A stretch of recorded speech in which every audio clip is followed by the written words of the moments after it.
यह काशी की रात्रिकालीन अनुगूंज है, गंगा आरती। हर रात हजारों लोग यहाँ शांत मन से बैठते हैं, मानो यह जगह एक शहर नहीं बल्कि एक सामूहिक प्रार्थना बन गई हो। वाराणसी एक ऐसा शहर जिसे समय जितना पुराना कहा जाता है और जो प्रधानमंत्री नरेंद्र मोदी का लोकसभा क्षेत्र भी है। आज यह शहर एक अहम मोड़ पर खड़ा है, जो परंपरा और आधुनिक विकास के बीच अपनी राह की खोज में है और इस बदलते दौर को दिशा दे रही है M3M फाउंडेशन और डॉक्टर पायल कनोडिया, जिनका ध्यान इस शहर की महिलाओं पर है। उनके लिए असली काम वहीं से शुरू होता है जहां रोशनी कम पड़ जाती है, उन लोगों के बीच जो अक्सर नजर में नहीं आते, जिनकी आवाज कम सुनी जाती है और जिन्हें व्यवस्था अक्सर नजरअंदाज कर देती है। यही सोच M3M फाउंडेशन के जमीनी काम की असली ताकत है। ये एक वो शहर है जहाँ से मेरे रूट्स कनेक्टेड है, बिकॉज़ मेरा बचपन काशी में बीता है और काशी की मैं वो नस जानती हूँ जो शायद आज जब मॉडर्न वर्ल्ड में काशी फेमस हो गया है तो लोग जानने की कोशिश कर रहे हैं। ये गंगा का घाट, ये सब अस्सी घाट, ये सब मैंने बचपन में घूमा है। सो आई अंडरस्टैंड कि यहाँ के लोगों की एक्चुअल नीड्स क्या थी। M3M फाउंडेशन ने हमेशा ये बिलीव किया है कि हम हर उस जगह काम करेंगे जहाँ कोई नहीं जाता, जिन लोगों के बारे में कोई नहीं सोचता, जिन परिवारों का ध्यान शायद आज हमारी पॉलिसीज़ में भी नहीं है। हम इसके पहले इरुलर ट्राइब कम्युनिटी विज़िट कर आए, वहाँ पे हम लोगों से मिले। So they are all very vulnerable, बहुत वल्नरेबल कम्युनिटीज़ हैं जिनको आज सरकार में मान्यता नहीं है, देश में मान्यता नहीं है उन लोगों की। सो इन कम्युनिटीज़ को टच करना इसलिए ज़रूरी है। जैसा मैं हमेशा बोलती हूँ, अगर हम एक विकसित भारत का सपना देखते हैं तो विकसित भारत का सपना तभी पूरा हो सकता है जब भारत का हर बच्चा रिमोटेस्ट पॉसिबल एरिया में जो आखिरी इंसान है, हम उसकी एजुकेशन, उसकी स्किलिंग, उसकी ग्रोथ और उसकी एम्प्लॉयमेंट की बात करें।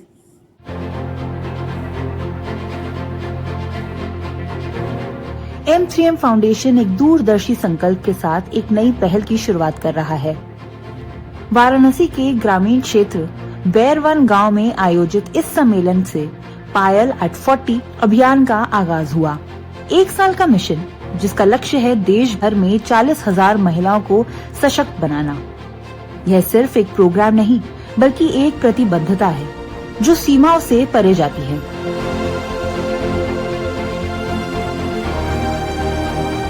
कांचीपुरम की इरूला समुदाय की महिलाएं हों, नीलगिरी की पनिया जनजाति या राजस्थान के सुदूर इलाकों की महिलाएं, हर जगह ये पहल नए अवसर और आत्मविश्वास की राह खोल रही है। ऐसी आर्ट और कल्चर जो बनारस की पहचान है, उसमें महिलाओं का जो रूरल लाइवलीहुड्स के हम प्रमोशन की बात करते हैं, उस रूरल लाइवलीहुड के प्रमोशन में उनका कितना बड़ा योगदान है उसको दिखाना बहुत जरूरी है। यहाँ की बुनकर जो तरीका है बुनाई का, जो कथरी करके जो आपका जो रजाई बन रही है, घास के जो प्रोडक्ट्स बन रहे हैं, ऐसी अनगिनत महिलाओं के समूह हैं जो काम कर रहे हैं, लेकिन उनको बाजार नहीं मिल रहा, उनको सही तरीके से पहचान नहीं मिल रही। आपने देखा कि 40,000 महिलाओं को तैयार करने का संकल्प हम ले चुके हैं और वो उस संकल्प में हम बहुत सिंपल सी बात कर रहे हैं कि वो जो तैयारी होगी वो तैयारी केवल बनारस तक सीमित नहीं रहेगी। वो आपकी तमिलनाडु के कांचीपुरम के इरूला कम्युनिटी की किन्हीं महिलाओं से लेकर नीलगिरी में बैठी हुई किन्हीं पनियाल ट्राइब के महिलाओं के साथ से लेकर राजस्थान के किसी कोने में तो हर अलग अलग क्षेत्र से 3 चीजों के ऊपर हम महत्वपूर्ण बात कर रहे हैं। एक, हम कर रहे हैं ग्रामीण आजीविका, जिसको आप रूरल लाइवलीहुड बोल रहे हैं। दूसरा, उसमें महिलाओं की कितनी भागीदारी है उसको हम बात कर रहे हैं। और आखिरी बात हम ये कर रहे हैं कि उसमें हमारे आर्ट और कल्चर का कितना प्रोटेक्शन हो पा रहा है। लेकिन इतने बड़े स्तर पर बदलाव का सफर अकेले तय नहीं होता। इस विजन को हकीकत में बदलने के लिए M3M फाउंडेशन एक मजबूत और सहयोगी नेटवर्क तैयार कर रहा है और आज यही नेटवर्क यहाँ सजीव रूप में दिखाई देता है। महिलाओं का यह संगम और महिला स्वरोजगार समिति जैसे सहयोगियों का साथ इसे एक सशक्त आंदोलन में बदल रहा है। इस बैठक में बिना घूंघट के आना शायद एक साधारण बात लगे, लेकिन असल में यही सबसे बड़ा बदलाव है। यहीं से एक नई पहल, एक नई आजादी की शुरुआत होती है। महिलाओं के साथ जो अपने आप में एक उनके साथ ट्रेजेडी कहे या दुर्घटना कहे कि महिलाओं को मौके बहुत कम मिलते हैं, तो महिला स्वरोजगार समिति ने ये बहुत प्लान करके किया था कि महिलाएं पहले एक साथ आए। पहले वो चौखट से बाहर आए, फिर वो घूंघट से बाहर आए, क्योंकि महिला की समझ होती है, पर वो जो कॉन्फिडेंस होता है कि तुम नहीं कर सकती, तो नहीं शब्द उनका पहले खत्म हो और खुद के अंदर जो एक इंसान बैठा कि तुम कर सकती हो। तो पहला स्टेज जो था, महिला चौखट से निकली, ये बड़ी सफलता संस्था की रही महिला स्वरोजगार समिति की। दूसरा, उसने घूंघट पीछे किया और अंदर जो बैठा हुआ आत्मविश्वास था उसको आगे लाई और वो संगठन का हिस्सा बनी और संगठन के साथ जब जुड़ी तो उनका कॉन्फिडेंस और बढ़ा। हमारे जैसी ऐसी बहुत बहनें हैं और ये संगठन बनते बनते लगभग 25,000 बहनों का संगठन बन गया। ये प्रोसेस 2000 से शुरू हुई।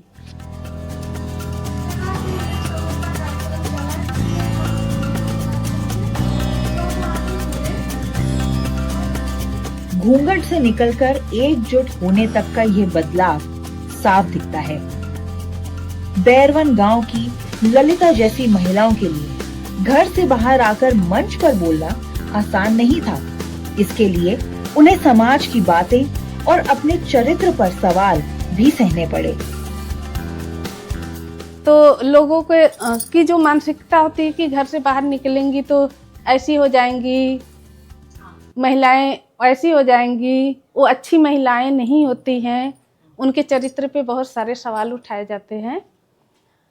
लेकिन उनके विश्वास को रखते हुए हमने अपने कदम को पीछे नहीं रोका, क्योंकि देखिए, अगर अच्छे लोग हमें अपने चरित्र का सर्टिफिकेट देने की ज़रूरत नहीं है, वो ऑटोमेटिक दिखती है।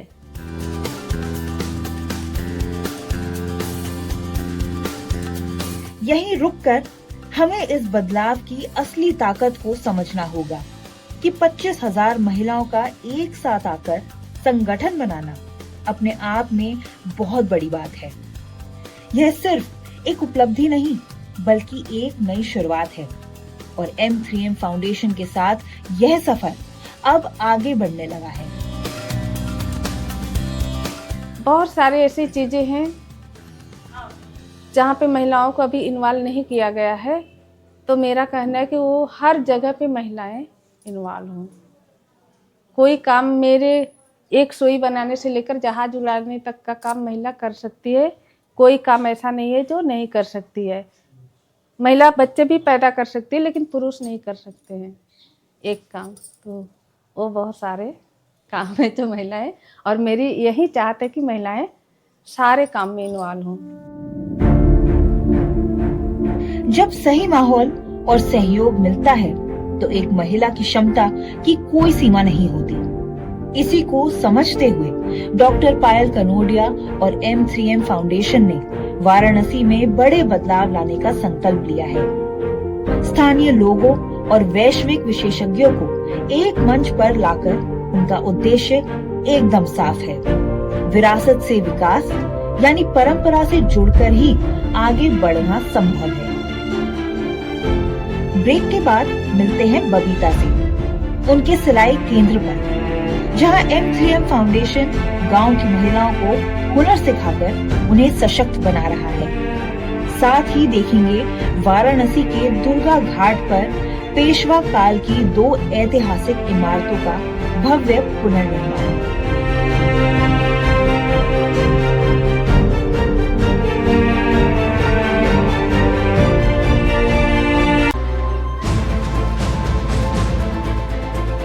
प्रोग्राम के पहले हिस्से में हमने देखा कि M3M फाउंडेशन किस तरह वाराणसी के ग्रामीण इलाकों में महिलाओं के लिए नए अवसर खोल रहा है। वो अपने मुख्य उद्देश्य पर टिके हुए हैं, जो कि महिलाओं के माध्यम से ग्रामीण आजीविका को मजबूत करना है। फाउंडेशन ने एनजीओ कुटुंब के साथ मिलकर उत्तर प्रदेश के गांव में कौशल प्रशिक्षण केंद्र शुरू किए हैं। अभी हम M3M फाउंडेशन के साथ जुड़ करके हमारा जो एक प्लान है, अपने गाँव में क्लस्टर बनाएंगे, 5 गाँव का, 10 गाँव का, जिनमें महिलाओं को हम पर्टिकुलर ग्रुप के लिए एक काम होगा और वो महिलाएं काम करेंगी और उन काम को लेकर के हम बड़े मार्केट में, बड़े प्लेटफॉर्म पे जा कर के इसको हम सेल कर पाएंगे। हमारा उद्देश्य होता है कि गांव में बहुत सारी ऐसी महिलाएं हैं और वो महिलाएं, उनका जीवन का फ्यूचर कोई प्लान नहीं है कि हमें क्या कर रहे हैं, परिवार चलाना, घर की जिम्मेदारियों को पूरा करना, लेकिन अर्निंग के दिशा में वो आज भी बहुत ज़्यादा डिपेंडेंट हैं पुरुषों के ऊपर। तो हम लोगों का उद्देश्य है कि अगर महिला को हम इनकम के पार्ट में थोड़ा इन्वॉल्व कर सके, जिससे डायरेक्ट उनके हाथ में कुछ पैसे आ सके, तो शायद वो अपने परिवार में और भी खूबसूरती ला पाएंगे।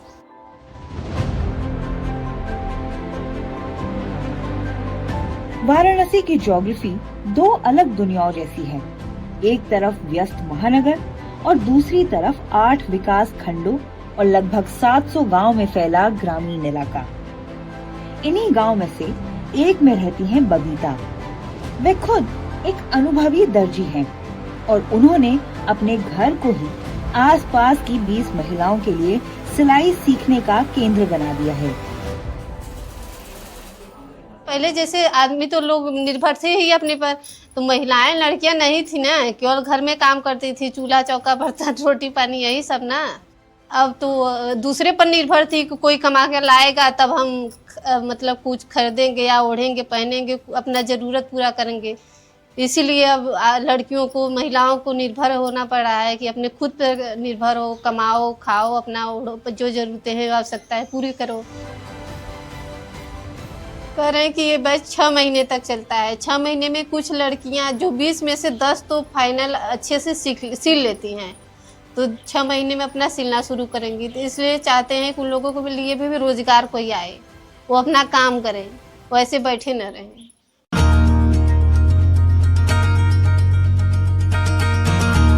लंबे समय तक सफलता सुनिश्चित करने के लिए M3M फाउंडेशन की सीनियर मैनेजमेंट नियमित रूप से मैदान में जाकर हालात का जायजा लेती है।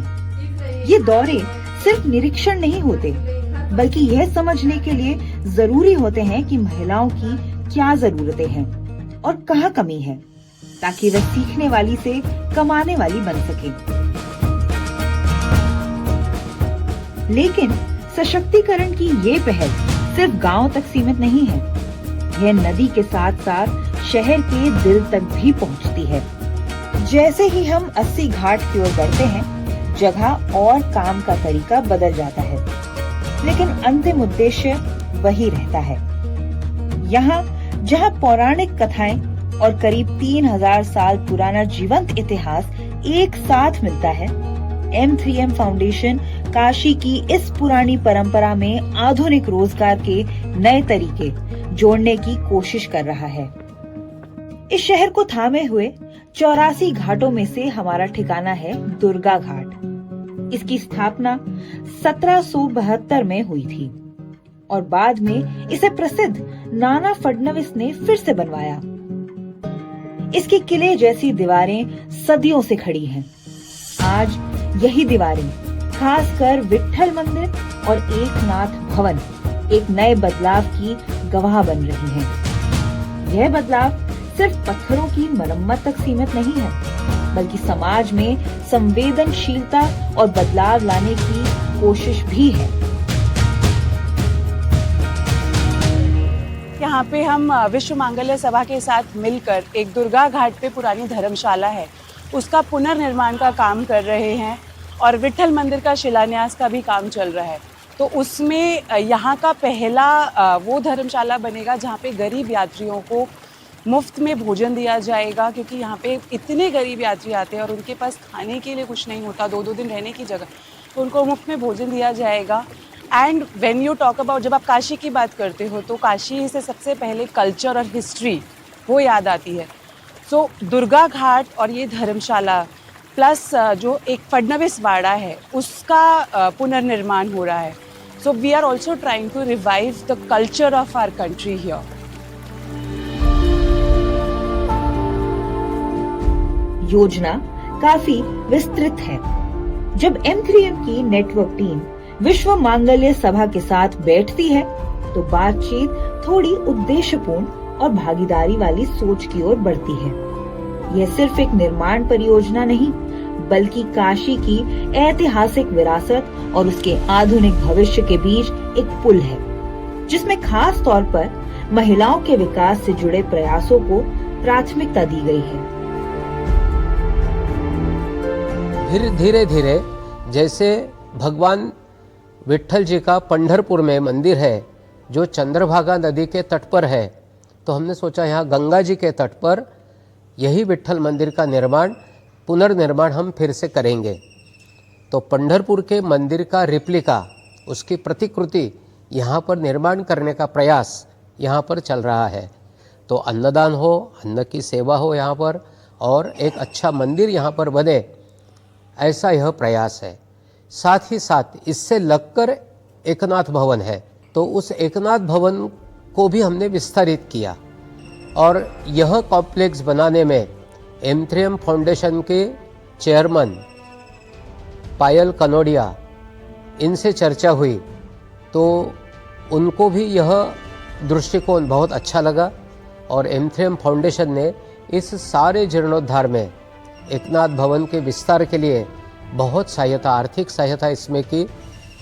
M3M फाउंडेशन सिर्फ आर्थिक सहायता करता है ऐसा नहीं है, तो यहाँ जो भी प्रोजेक्ट यहाँ पर चलेंगे, जो धार्मिक होंगे, जो सांस्कृतिक होंगे, जो सामाजिक होंगे, उसमें M3M फाउंडेशन का पूरा सहयोग इसमें रहेगा। विश्व मांगल्य सभा और M3M फाउंडेशन की सीनियर टीम के बीच हुई कई बैठकों ने एकनाथ भवन के लिए एक खास दृष्टि तैयार की है, ताकि इसे एक ऐसा स्थान बनाया जाए जो आने वाले लोगों को वाराणसी के समृद्ध इतिहास से जोड़ने के साथ साथ उन्हें यहाँ होने वाली गतिविधियों में सक्रिय रूप से शामिल होने का अवसर भी दे। जब मेरी बातचीत वैशाली जी से हुई, प्रशांत जी से डिस्कशंस हुए, जब यहाँ की एक ऐतिहासिक धरोहर का पता चला कि इसकी कितनी मान्यता है, पंढरपुर मंदिर के साथ में इसका एक बहुत बड़ा कनेक्शन है, तब हमें लगा कि नहीं, यहाँ कुछ करना चाहिए। और हम खुद महिला सशक्तिकरण के लिए उस समय बात कर रहे थे। बनारस में ऑलरेडी हमारे काम शुरू हो चुके थे, जहाँ पर हम महिलाओं के साथ जुड़कर काम करने की बात कर रहे थे, और ऐसे क्षेत्रों में जहाँ पर महिलाएं आगे नहीं आ रही थी। तो ऐसे समय में हमें एक अपॉर्चुनिटी मिली कि जहाँ हमें लगा कि विश्व मांगल्य सभा जहाँ खुद जुड़कर महिलाओं के साथ काम कर रही है, और ये जो जगह है जिसको फडनवीस वाड़ा कहते हैं, ये पेशवाओं के समय से जुड़ी हुई जगह थी। खुद अहिल्याबाई होलकर जी के साथ में इस जगह के कनेक्शन रहे हुए हैं। तब हमें लगा कि नहीं, ये जगह है जहाँ से हमें शुरुआत करनी चाहिए। और उस समय से और आज भी यहाँ पर बालिका शिक्षा, बालिकाओं के अगर हम कहें कि विकास के लिए एक्टिविटीज़ हो रही हैं, चाहे वो उनकी नैतिक शिक्षा के ऊपर है, चाहे उनके एम्पावरमेंट को लेकर वैल्यू एजुकेशन के साथ साथ उनको लाठी काठी सिखाना, उनको भारत के जो पुरानी जो कौशल है, मार्शल आर्ट है, उसके साथ में जोड़ना, वो सब अभी हो रहा है। तो मुझे लगा कि नहीं, हम यहाँ कर सकते हैं। एकनाथ भवन की योजना एक कदम आगे बढ़ती है ताकि इस जगह को सक्रिय गतिविधियों वाला और महिलाओं द्वारा संचालित स्थान बनाया जा सके। तो हमने ऐसे तय किया कि ये जो स्थान हम डेवलप करेंगे, इसका एक पूरा फ्लोर ये स्वतंत्र केवल महिलाओं के निवास के व्यवस्थाओं में इसका रहेगा। बाकी अन्य भी जो परिवार आएंगे उनके लिए भी ये हम खुला करेंगे, लेकिन एक स्वतंत्र व्यवस्था केवल महिलाओं के लिए इसमें रहेगी। इसके डेवलपमेंट में, इसके पूरे संचालन में सारी महिलाएं कार्य कर रही है। ये संगठन भी केवल महिलाओं का संगठन है। तो हमने सोचा कि यहाँ पे इलेक्ट्रिफिकेशन से लेकर तो गंगा जी में नाव चलाने वाले तक सारे कर्मचारी केवल महिलाएं रहेगी। प्रार्थना और प्राचीन घाटों से आगे एक नया वाराणसी लगातार आकार ले रहा है, जहां परंपरा और बदलाव साथ चलते हैं।